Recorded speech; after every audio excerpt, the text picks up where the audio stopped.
Тура 2 айдан кейін менің соңғы қоңырауым соғылады. Бұл деген үлкен үзілісте достарыммен асханаға бармаймын. Өзіміз ғана түсінетін приколдарға артқы партада күлмейміз. Актовый залда болатын жарыстар, іс-шаралар, линейка, сынып сағаты осы мектепте қалады. Сабақтан кейін бірге қайтып, достарымен құдықтатын әңгімелер болмайды.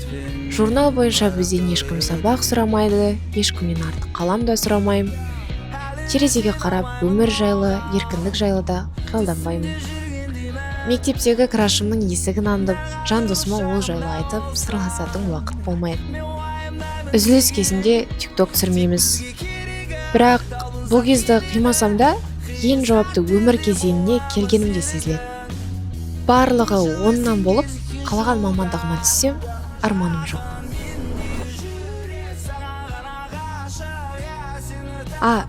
Қазір.